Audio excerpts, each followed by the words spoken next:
ये है हमारे देश का रिसर्च साइंस सेंटर।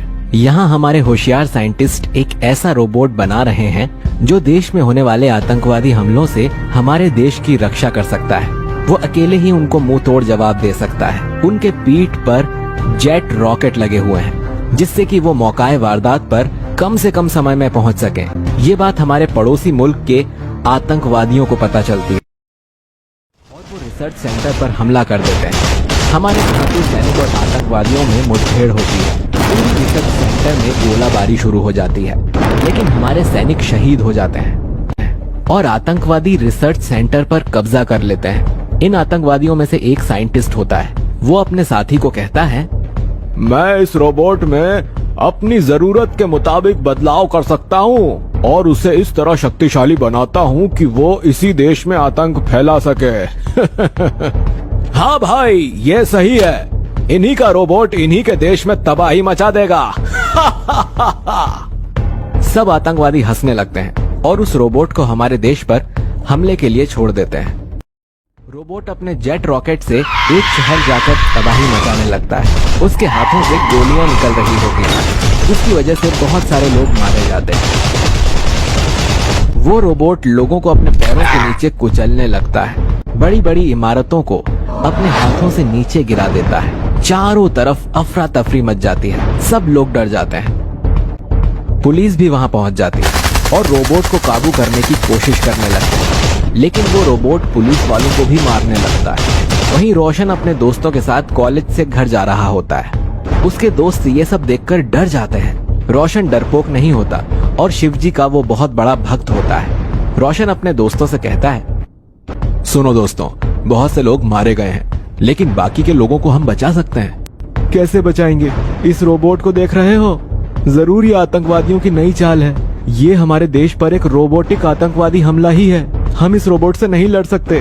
अरे मैं जानता हूँ हम इस रोबोट से नहीं लड़ सकते, लेकिन सब लोगों को किसी सुरक्षित जगह तो लेकर जा सकते हैं ना। चलो हम सब लोगों को उस बड़े शिव मंदिर लेकर चलते हैं। फिर रोशन और उसके दोस्त सब लोगों को शिवजी के मंदिर ले जाते हैं। वहाँ एक बुजुर्ग चचा होते हैं। सुनो, हम सब हर हर महादेव का जाप करते हैं। अब भोलेनाथ ही हम सबको इस दानव से बचा सकते हैं। भोलेनाथ ने हमेशा अपने भक्तों को ऐसे संकटों से बाहर निकाला है। मुझे विश्वास है कि आज भी भोलेनाथ ही हमारी रक्षा करेंगे। फिर सब लोग मंदिर में बैठकर हर हर महादेव का जाप करने लगते हैं।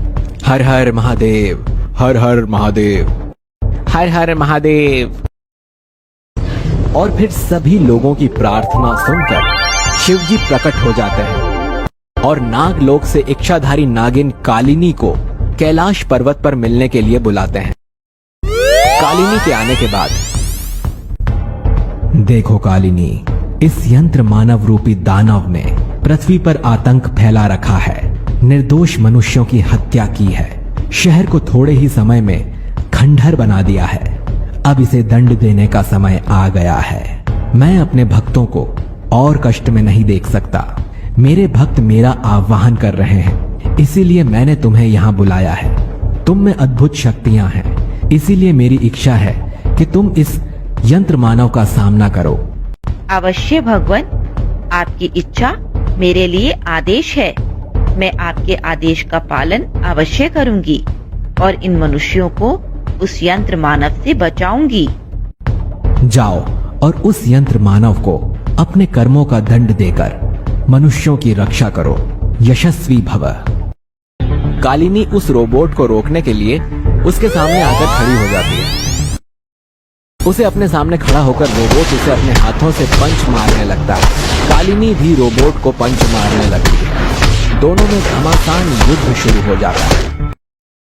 कालिनी अपना आकार बड़ा कर लेती है और अपना फन निकालकर रोबोट को दंश करने लगती है, लेकिन रोबोट पर एक मशीन होने की वजह से कालिनी के विष का कोई असर नहीं होता।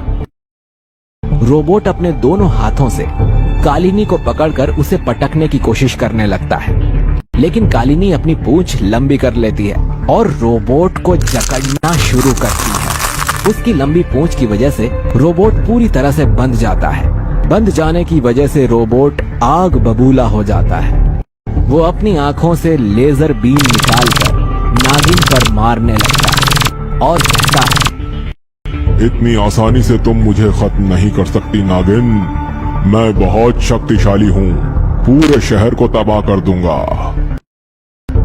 तब नागिन अपने चारों तरफ एक सुरक्षा कवच बना लेती है और रोबोट से कहती है, अरे जा, तू होगा बहुत शक्तिशाली, पर मुझे भी भोलेनाथ का वरदान प्राप्त है।